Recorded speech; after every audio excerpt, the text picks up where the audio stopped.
Hai semuanya, welcome to Joy Online Service. Welcome buat kalian yang baru pertama kali nonton atau yang sudah sering banget nih tiap minggu nonton Joy Online Service.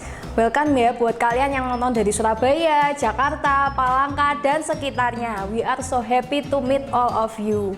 Nah, sebelum memulai selanjutnya, kita mau apa dulu nih teman-teman? Ya bener banget, kita mau yel-yel. Yuk kita panggil teman-teman kita, siap-siap yuk, kita berdiri yuk. Yuk, mari datang. Siap-siap, kita mau yel-yel dulu. Kita berdiri sejajar, oke. Sudah siap semuanya?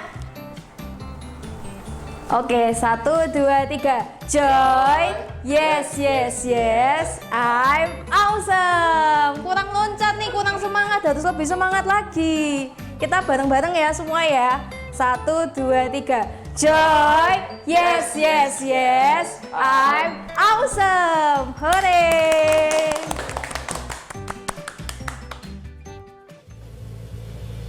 Hello Joy Kids! Yuk kita berdiri sama-sama. Let's get up on our feet and let's get ready to praise Jesus today.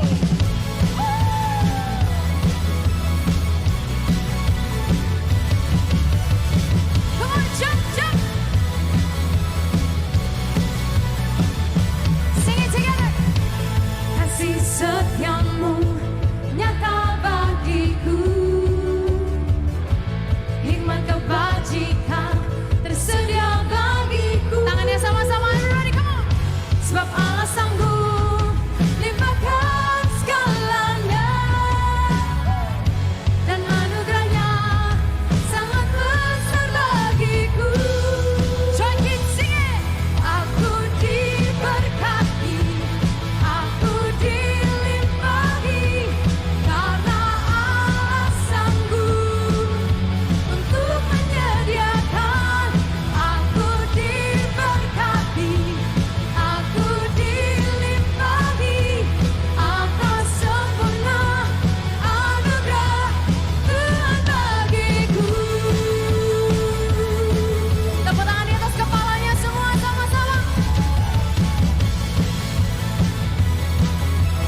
Kita angkat tangan kita sama-sama, Joy Kids.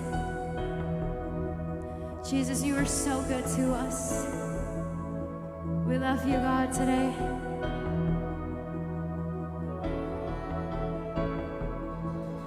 Dalam setiap musim, dalam setiap proses, tak pernah ku jalan sendiri.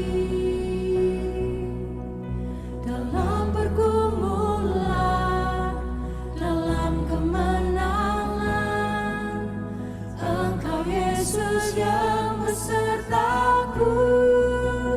Kau Tuhanku yang turut bekerja di dalam segala perkara hidupku. Kau datangkan semua kebaikan, Kau jadikan serupa denganmu.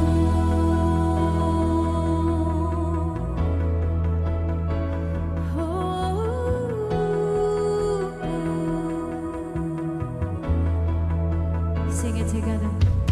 Dalam setiap musim, dalam setiap proses, tak pernah ku jalan sendiri. We thank you, Jesus. Dalam pergumulan, dalam kemenangan, Sama-sama. Engkau Yesus yang besertaku. Angkat tangan kita semua.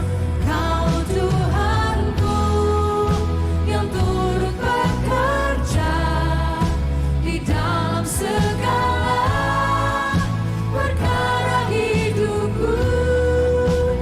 Kau datangkan semua kebaikan, Kau jadikan serupa denganmu. Kau Tuhanku yang turut bekerja Amin.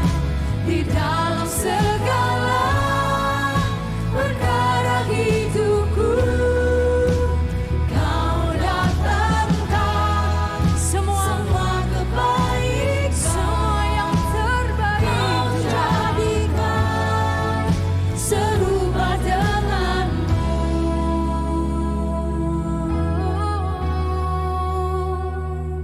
Come on Joy Kids, di momen ini kita angkat kedua tangan kita sama-sama. Mulai kita menyembah Tuhan.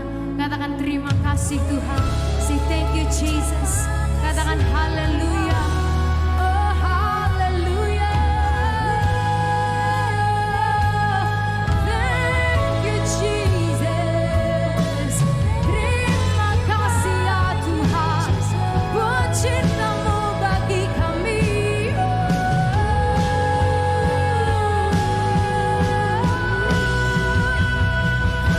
Tuhanku yang turut bekerja di dalam segala perkara hidupku. Kau datangkan semua kebaikan, Kau jadikan serupa denganmu. Kau jadikan serupa denganmu. Kau jadikan serupa denganmu.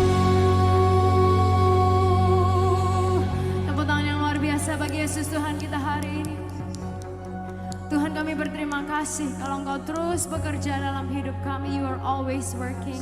And God, today we believe that you love us so much and we receive your love for us. Kami terima cinta-Mu buat kami Tuhan. Dan kami akan melanjutkan kepada acara yang berikutnya. Kami siapkan hati kami hanya di dalam nama Tuhan Yesus. Semua Joy Kids dengan super amat sangat keras katakan. Amin.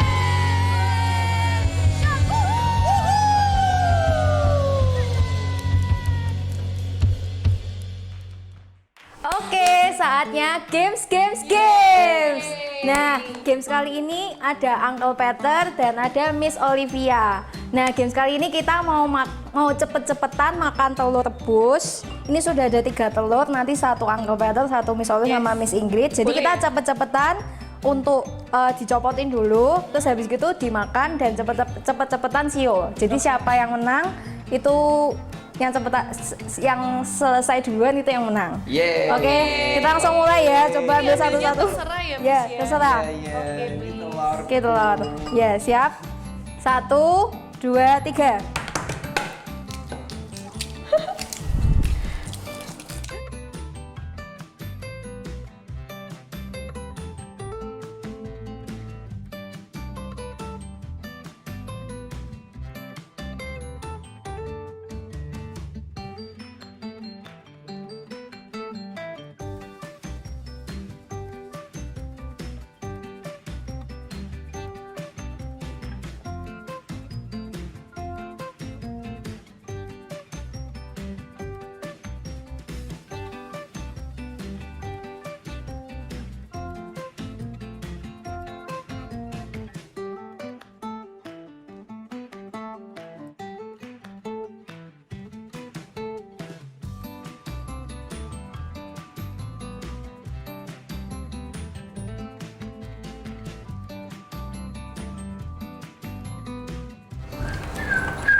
Jadi pemenang utamanya adalah Uncle Peter dan pemenang kedua adalah Miss Olivia.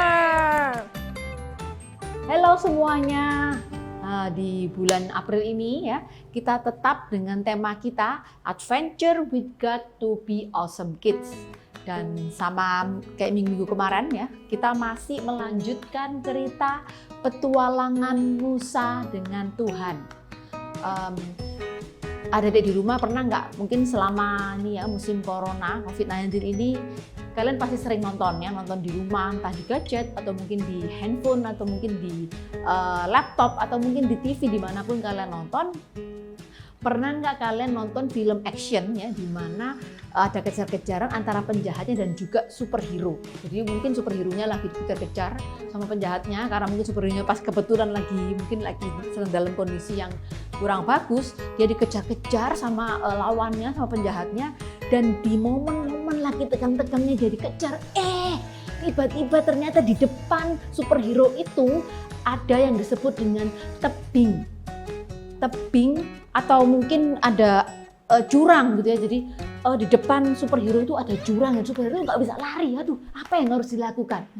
Sama juga kayak cerita kita hari ini ya, di mana ketika minggu kemarin ya kita sudah dengar ceritanya bangsa Mesir kena 10 tulah yang akhirnya terakhir yang membuat bangsa Mesir melepaskan bangsa Israel untuk pergi dari tempat kediaman mereka.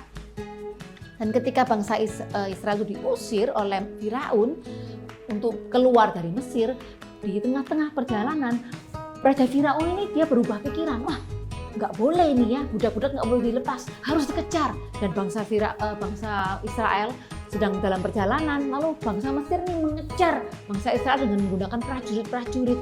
Dan di tengah-tengah perjalanan mereka lagi dikejar-kejar ini, di depan bangsa Israel itu ada laut Teberau yang begitu besar dan begitu luas.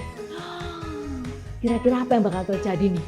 Kira-kira ya, bangsa Israel bisa lolos atau ditangkap oleh bangsa Mesir.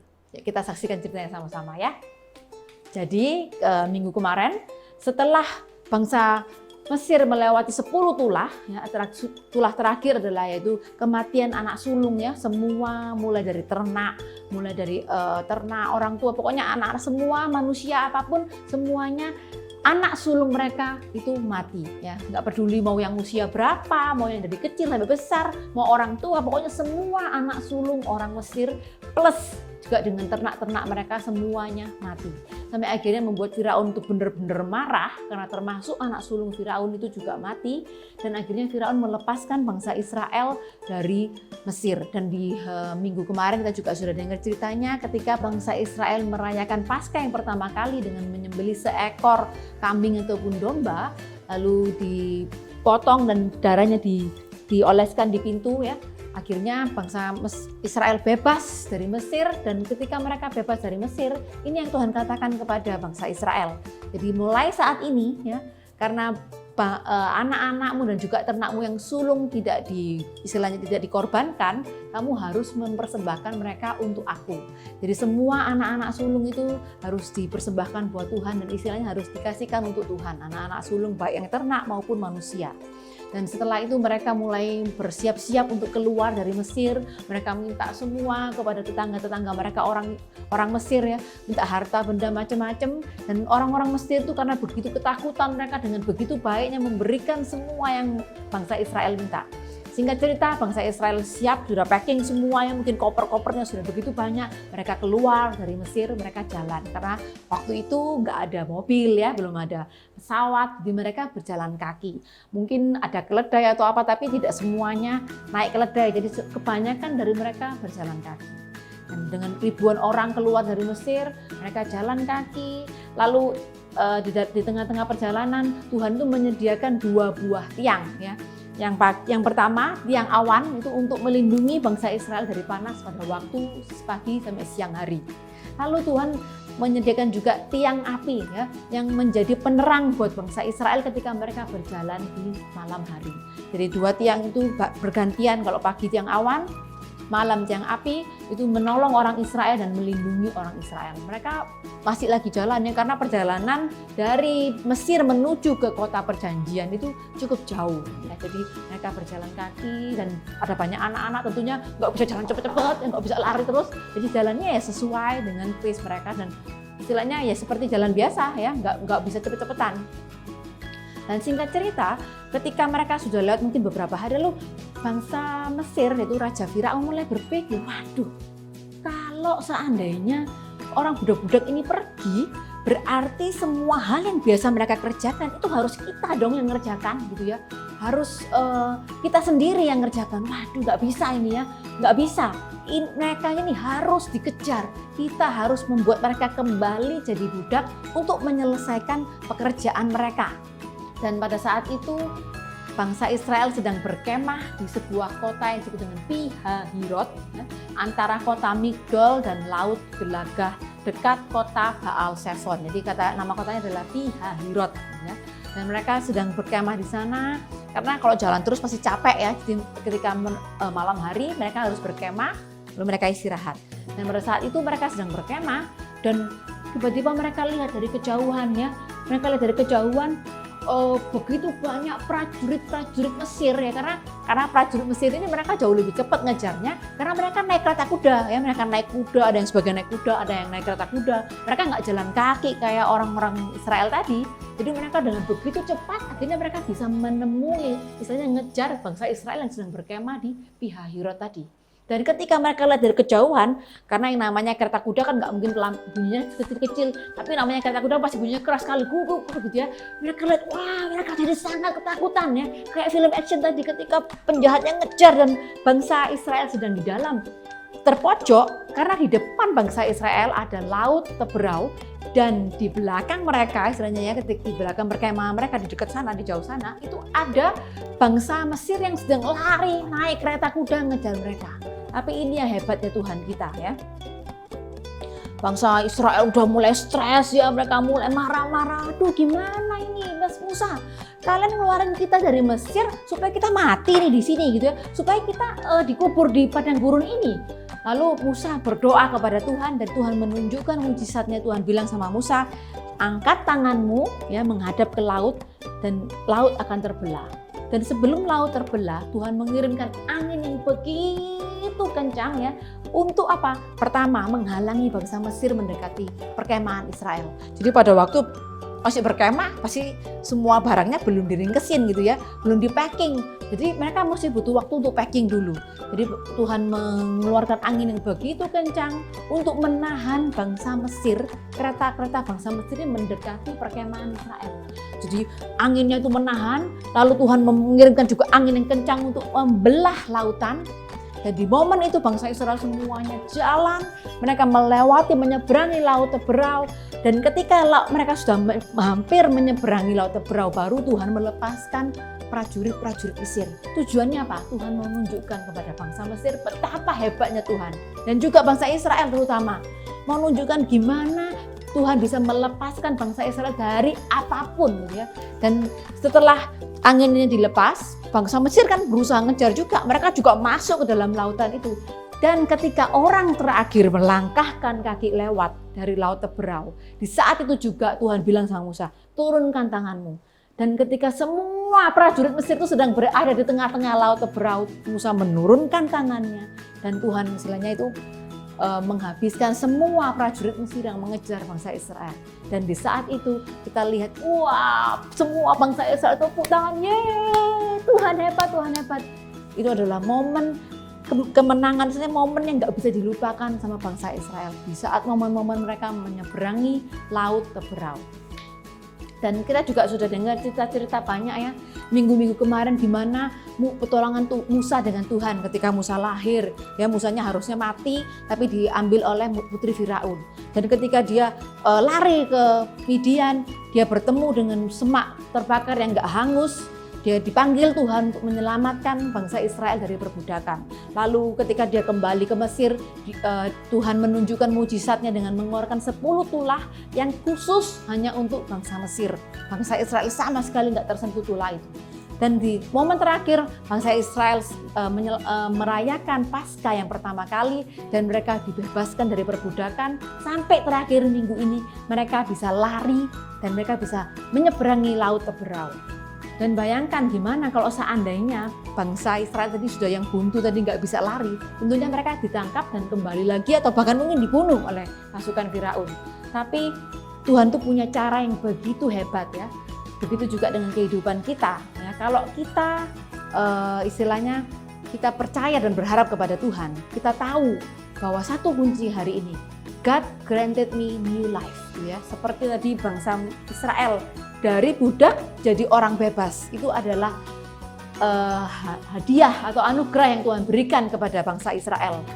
Begitu juga dengan kehidupan kita. Kita ini dikasih pengharapan bisa bebas dari segala dosa. Karena apa? God granted me a new life. Kita mau ngomong sama-sama ya, super kebenaran kita hari ini. God granted me a new life. Apa artinya a new life? Gitu ya? What is the meaning new life? Apa itu Miss? Gitu ya? New life itu adalah hidup yang ditransformasi. Istilahnya hidup yang dirubahkan. Kayak misalnya kita mau lihat nih video ya, kayak ada istilahnya gimana jadi kupu-kupu. Tentunya dari telur dulu, lalu ada setelah telur jadi ulat, jadi kepompong, baru jadi kupu-kupu. Itu yang disebut dengan transformasi ya, perubahan dari telur lalu jadi ulat, ya ulat yang jalannya meringkik-meringkik kayak melata gitu ya. Lalu jadi kepompong yang lengket di pohon dan akhirnya jadi makhluk yang sangat indah yaitu kupu-kupu. Ya, begitu juga dengan kehidupan kita ya. Kalau kita dari kehidupan kita yang lama ya, mungkin kita yang dulunya nakal lalu kita mau jadi untuk mungkin nggak bisa langsung jadi baik, tapi kita mau berubah diri kita perlahan-lahan, sedikit demi sedikit jadi lebih baik. Bukan berarti kalau kita sudah menerima, ya kita menerima hidup baru, terus kita tiba-tiba langsung ting gitu ya, seperti sulap. Enggak, jadi kita harus memproses, harus berusaha gitu ya. Kayak misalkan beberapa minggu kemarin di gereja kita ada beberapa teman-teman kita yang lagi dibaptis. Kenapa kok mereka dibaptis? Karena ini mereka mau berubah gitu ya, dari kehidupan mereka yang lama menjadi yang baru. Apa kalau sudah dibaptis di selam terus langsung berubah jadi baik? Enggak, tapi harus berusaha. Kalau misalkan kita dulu malas, kita harus berusaha. Gimana caranya supaya kita jadi lebih rajin? Atau mungkin kita yang dulu suka berbohong, kita mau berusaha untuk ngomong jujur. Mungkin nggak bisa, aku berdoa, aku mau jadi jujur. Tiba-tiba seperti di ting gitu ya, langsung berubah jadi jujur. Enggak, kita harus berusaha memperbaiki diri kita. Harus gimana caranya supaya kita nggak bohong terus. Gimana caranya supaya kita jadi lebih rajin. Gimana caranya supaya kita melakukan yang baik, suka menolong orang. Mungkin kita membantu orang tua kita terlebih dahulu. Jadi kita melakukan banyak hal-hal yang sederhana dan kecil untuk merubah kehidupan kita dari yang lama jadi yang baru. Karena apa ini? God granted me a new life. Kalau bilang gampang Tamis, ya enggak gitu ya, pasti susah. Tapi kita punya Tuhan. Siapa yang kasih kita new life? Tuhan. Tuhan kasih kita new life, jadi kita bisa minta sama Tuhan, memohon sama Tuhan, Tuhan, saya mau berubah, saya mau menjadi lebih baik lagi. Kalau kita minta seperti itu, Tuhan pasti akan menolong. So, jangan lupa hari ini God granted me a new life. Ya, ngomong sama-sama sekali lagi ya. God granted me a new life. Dan jangan sampai ketinggalan, saksikan lanjutan ceritanya minggu depan. Bye. Nah, kita kan tadi udah dengerin firman Tuhan ya. Jadi kita dari firman Tuhan tadi jangan lupa belajar bahwa Tuhan itu akan memberi kita kehidupan yang baru. Jadi super kebenarannya kita ulangi bersama-sama ya. God granted me a new life. Kita ulangi bersama-sama. God granted me a new life. Nah, ayat penuntunnya minggu ini diambil dari Keluaran 13 sampai 14. Dan ayat hafalannya diambil dari Efesus 4 ayat 24. Hendaklah kalian hidup sebagai manusia baru yang diciptakan menurut pola Allah, yaitu dengan tabiat yang benar, lurus dan suci. Or Ephesians 4 verse 24. And to put on the new self, created to be like God in true righteousness and holiness. Nah, sudah selesai nih acara Joy Online Service hari ini. Kita mau sama-sama berdoa yuk. Terima kasih Tuhan hari ini kalau Engkau sudah sempatkan kami untuk nonton Joy Online Service lagi. Terima kasih Tuhan selama seminggu ini Engkau telah memberkati kami, Engkau telah menjagai kami. Ingatkan kami bahwa Tuhan telah memberi kami kehidupan yang baru. Kami mau serahkan kehidupan kami, semuanya, keluarga, pelajaran ke dalam tangan-Mu. Hanya di dalam nama-Mu kami berdoa dan mengucap syukur. Amin. Oke guys, sudah selesai nih Joy Online Service hari ini. Jangan lupa ya, minggu depan kita ada Joy Online Service lagi. Jangan lupa ditonton dan jangan lupa dilihat. See you next week.